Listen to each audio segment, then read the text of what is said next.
மதுரை மாவட்டம் சூரப்பட்டி அருகே பாலாறு குறுக்கே தடுப்பணை கட்டுவதற்கு எதிர்ப்பு தெரிவித்து சிங்கம்புணரி பேருந்து நிலையம் முன்பு ஆயிரக்கணக்கான விவசாயிகள் போராட்டம். அதிகாரிகள் கண்டுகொள்ளவில்லை என்றால் கன்னியாகுமரி சென்னை செல்லும் 4 வழி சாலையை மறித்து 50,000 விவசாயிகள் மிக பெரும் ஆர்ப்பாட்டம் நடத்த திட்டம். சிவகங்கை மாவட்டம் சிங்கம்புணரி பேருந்து நிலையம் முன்பு பாலாறு பாசன விவசாய சங்க கூட்டமைப்பு சார்பில் மிக பெரும் ஆர்ப்பாட்டம் நடைபெற்றது. பருவமழை காலங்களில் திண்டுக்கல் மாவட்டம் நத்தம் அருகே உள்ள கரந்தமலை பகுதியில் உற்பத்தியாகும் பாலாறு மதுரை மாவட்டம் சூரப்பட்டி, பள்ளப்பட்டி, சிவகங்கை மாவட்டம் அணைக்கரைப்பட்டி, சிங்கம்புணரி வழியாக பாய்ந்து திருப்பத்தூர் வரை செல்லும். இந்த ஆறு பின்னர் விருச்சுழி ஆற்றோடு கலந்து ராமநாதபுரம் மாவட்டம் தொண்டிக்கடலில் கலக்கிறது. இந்த பாலாற்றால் சுமார் 650 கண்மாய்கள் நிரம்பி 1,00,000 ஏக்கர் நிலப்பரப்பில் உள்ள விவசாயிகள் பயன்பெற்று வந்தனர். இந்நிலையில் மதுரை மாவட்டம் பள்ளப்பட்டி அருகே கடந்த ஆண்டு பாலாறு குறுக்கே 2 கோடி செலவில் தடுப்பணை கட்டப்பட்டது. இதற்கு சிங்கம்புணரி, திருப்பத்தூர் பகுதி விவசாயிகள் கடும் எதிர்ப்பு தெரிவித்து வந்த நிலையில் மீண்டும் பள்ளப்பட்டி அருகே உள்ள சூரப்பட்டியிலும் பாலாறு குறுக்கே 6 அடி உயரத்தில் 9 கோடி செலவில் பெரிய தடுப்பணை கட்டும் பணிகள் தற்பொழுது முழுவீச்சாக நடைபெற்று வருகின்றன. இந்நிலையில் இந்த தடுப்பணையால் சிங்கம்புணரி பகுதிகளைச் சேர்ந்த நூற்றுக்கணக்கான கிராமங்களின் விவசாயம் பாதிக்கப்படும் என்பதால் இந்த ஆர்ப்பாட்டத்தை நடத்தினர். முன்னதாக சேவக பெருமாள் அய்யனார் கோயிலில் ஒன்று கூடிய விவசாயிகள் அங்கிருந்து நடைபயணமாக பேருந்து நிலையம் வந்தடைந்தனர். அங்கு தடுப்பணையை தடுத்து நிறுத்த மறுக்கும் மதுரை மாவட்ட அதிகாரிகளை கண்டித்தும், இதை கண்டுகொள்ளாத சிவகங்கை மாவட்ட அதிகாரிகளை கண்டித்தும் கண்டன கோஷங்கள் எழுப்பி ஆர்ப்பாட்டம் செய்தனர். தங்கள் கோரிக்கைகளை அரசுக்கு எடுத்துச் செல்ல கோரி சம்பந்தப்பட்ட அதிகாரிகளை பலமுறை நேரில் சந்தித்தும் மனுக்கள் வழங்கியும் இதுவரை கண்டுகொள்ளவில்லை என விவசாயிகள் குற்றம் சாட்டினர். இந்த போராட்டம் அரசுக்கு எதிரானது அல்ல, எங்கள் வாழ்வாதாரத்திற்கானது. இப்பகுதியில் நிலத்தடி நீர்மட்டம் சுமார் 1500 அடிக்கு சென்றுள்ளதால் தன்னெழுச்சியாக இந்த போராட்டத்தில் பெண்களும் கலந்து கொண்டுள்ளனர். நீர்மட்ட விவசாயிகளிடம் எந்தவொரு கருத்தும் கேட்காமல் திடீரென தடுப்பணையை கட்டப்படுவதாக குற்றம் சாட்டிய விவசாயிகள், இந்த தடுப்பணையால் சுமார் 650 கண்மாய்கள் நீர்வரத்து இன்றி காணப்படும். மேலும் 100க்கும் மேற்பட்ட கிராமங்கள் 1,00,000 ஏக்கர் விவசாய நிலங்கள் பாதிக்கப்படுவதோடு ஒட்டுமொத்த விவசாயமும் அழிந்துவிடும் சூழலை உருவாகும் என கருதி விவசாயிகள் இந்த ஆர்ப்பாட்டத்தை நடத்தியுள்ளனர். சுமார் 2 மணி நேரம் நடைபெற்ற இந்த ஆர்ப்பாட்டத்தால் சிங்கம்புணரி பகுதியில் போக்குவரத்து பாதிக்கப்பட்டது. மேலும் அதிகாலையிலிருந்து மதியம் 1 மணி வரை அனைத்து கடைகளும் அடைக்கப்பட்டுள்ளதால் பொதுமக்களின் இயல்பு வாழ்க்கையும் பெரும் பாதிக்கப்பட்டுள்ளது. எனவே அதிகாரிகள் விரைந்து நடவடிக்கை எடுக்க கோரிக்கையும் எழுந்துள்ளது. சிங்கம்புணரி வழக்கறிஞர் சங்கத்தின் தலைவரா நான் இந்த விவசாயிகளுக்கும் இந்த ஆர்ப்பாட்டக்காரர்களுக்கும் இப்பகுதி மக்களுக்கும் ரீதியாக அல்லது வேறு எந்த வழக்கு ரீதியாக இந்த கோர்ட் மட்டும் இல்ல, இந்தியாவில் இருக்கிற சுப்ரீம் கோர்ட் வரைக்கும் எப்போதுமே தயாராக இருக்கிறோம்.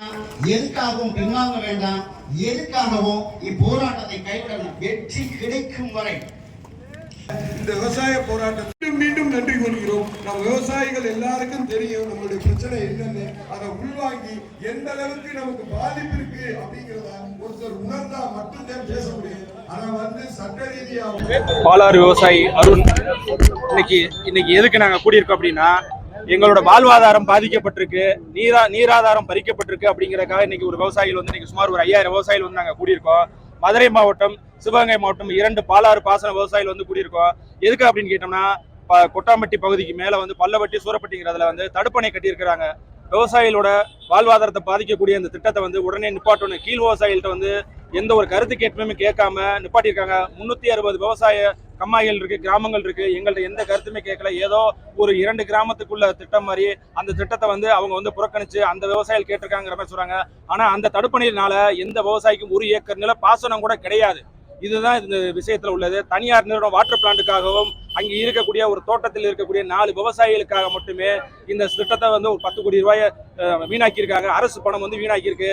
தமிழக முதலமைச்சர் உடனடியாக இதை ஆய்வு பண்ணி இதை இந்த திட்டத்தை நிப்பாட்டணுங்கிறது எங்களோட கோரிக்கை. ஆனா இதுல என்ன பாதிப்பு கீழ்மடையில இருக்கவங்களுக்கு வரும்? 1,00,000 ஏக்கருக்கு பாதிப்பாகுது. இதுல 1,00,000 ஏக்கருக்கு மேல சுமார் 1,00,000 ஏக்கருக்கு நாங்க காற்றாட்டு பகுதியை மட்டுமே யூஸ் பண்ணி கூட இருக்கிறோம். 650 கம்மாய்கள் இதுல விவசாயிகளா இருக்கிறோம். ஆனா எந்த ஒரு கருத்துமே எங்களை கேட்க கிடையாது. கேட்காம தனிச்சையா இருக்கிறாங்க. நாங்க நீண்ட காலமா ஒரு வைகை இணைங்க, காவேரி இணைங்கன்னு சொல்றோம். அந்த இதுல இணைக்காம தூர்வாடுறதும் பண்ணாம இவங்களா தனிச்சையா இந்த ஒரு திட்டத்தை பொதுப்பணித்துறை அதிகாரி தவறுதலான தகவலை கொடுத்து விவசாயிகள் வாழ்வாதாரத்தை பாதிக்கிறாங்க. இது தொடரக்கூடாது. இதை நிப்பாட்டணுங்கிறதா எங்களோட கேள்விக்குரிய. இல்ல ஒண்ணு காவேரி இணைங்க, இல்ல வைகை இணைச்சிட்டு எங்களுக்கு தடுப்பணை கட்டுங்க. இந்த தடுப்பணை இங்க வைகை காவேரியில கட்டணும். அந்த திட்டத்தை நிப்பாட்டணுங்கிறத எங்களோட நீண்ட கால கோரிக்கை. நான் ஒரு வாரமா மாவட்ட ஆட்சியரையும் ஆர்டிஓ டிஆர்ஓ எல்லாத்தையும் எங்கள் கோரிக்கை நான் கொடுத்துக்கிட்டு இருக்கிறோம். எஸ்சி பார்த்துட்டு சி இந்த திட்டம் வருவார், இதுவரை எந்த ஒரு பதில் போன்றோட கேட்கல. மீறி கட்டுவேன்னு சொல்லி தொடர்ந்து கட்டிக்கிட்டு இருக்காங்க. இன்னைக்கு வந்து நாங்கள் ஒரு 5000 விவசாயிகள் கூடியிருக்கோம். தொடர்ந்து இது நடந்தால் 30ஆம் தேதி 4 வழிச்சாலையை முற்றுகையிடுறதா நாங்கள் முடிவு பண்ணியிருக்கோம். பெருந்திரளாக சுமார் 50,000 பேரோட 4 வழிச்சாலை கொட்டாம்பட்டி பகுதியை வந்து முற்றுகையிடுறதா நாங்கள் முடிவு பண்ணியிருக்கோம். இப்ப இதுல வந்து என்னன்னு கேட்டீங்கன்னா, எங்களை வந்து நாங்க ஒரு பெரிய கோரிக்கை என்னன்னா, எங்களை அதிகாரிகள் கூப்பிட்டு பேச்சுவார்த்தை நடத்துங்கன்னு சொல்றோம். முதல்ல வந்து இந்த திட்டத்துடைய லாப நட்டம் என்னங்கிறத எங்கள்கிட்ட சொல்லுங்க, எங்களுடைய கோரிக்கையை கேளுங்க, நாங்க என்ன சொல்ல வர்றோம்னு காது கொடுத்து கேளுங்க, அரசுகிட்ட போய் இதை சொல்லுங்கன்னு சொல்றோம். எந்த அதிகாரியும் இவ்வளவு மனு கொடுத்தும் போராடியும் எங்களை இதுவரைக்கும் யாரும் சந்திக்கவும் இல்லை, பேசவும் இல்லை, எங்க கோரிக்கையும் கேட்கவும் இல்லை. அப்ப அவங்க இந்த போராட்டத்தை அரசு அதிகாரிகள் தான் தூண்டுறாங்க.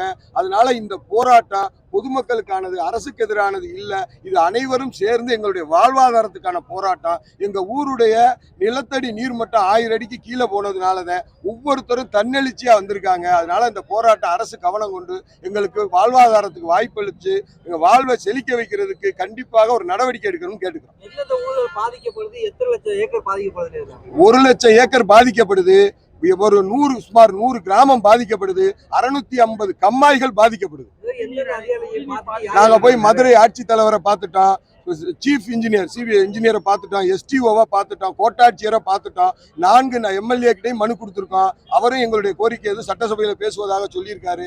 எல்லாருக்கிட்டையும் மனு கொடுத்துருக்குறோம். ஆனால் அந்த மதுரை மாவட்டத்தில் இன்னும் அந்த வேலை நிறுத்தவே இல்லை. வேலை தொடர்ந்து நடந்துக்கிட்டே இருக்கு. நாங்கள் போராட்டத்துக்கு அடுத்தடுத்தது போக அவங்க வேக வேகமாக கட்டுறாங்க. இது மக்களுக்கான வேலையை கண்டு இது மக்கள் விவசாயி பாதிக்கப்படுறவங்கிறனால இது உடனே கவனம் செலுத்தி அந்த வேலையை நிறுத்தணுங்கிறது எங்களுடைய கோரிக்கை. இங்கே வந்திருக்க 5000 விவசாயிகளுக்கும் குடிநீருக்கும் விவசாயத்துக்கான தேவைக்கான போராட்டம். அமைச்சர் தரப்புல இருந்து என்ன சொல்றாங்க? உங்க பகுதி அமைச்சர் தரப்புல இருக்கு. அமைச்சர் கவனத்துக்கு கொண்டு போயிருக்கீங்களா? மேகதாது அணையை பத்தி வந்து தடுக்கிற சம்பந்தமா பேசியிருக்காங்க. இப்ப இந்த தடுப்பு என்ன சொல்றாங்க? இல்ல, அமைச்சர் வந்து அவரு நாலேஜுக்கு போயிருக்கோம். ஏன்னா இன்னைக்கு மேகதாதை பத்தி பேசுறாங்க, கொடுத்துருக்கோம், கன்சல்ட் பண்ணுவாங்கன்னு நினைக்கிறேன், பாக்குறேன். அதனால பன்சனை பண்ணல அப்படின்னா எங்க போராட்டம் வந்து 30ஆம் தேதி இருக்கும் அப்படிங்கறது இருக்கு.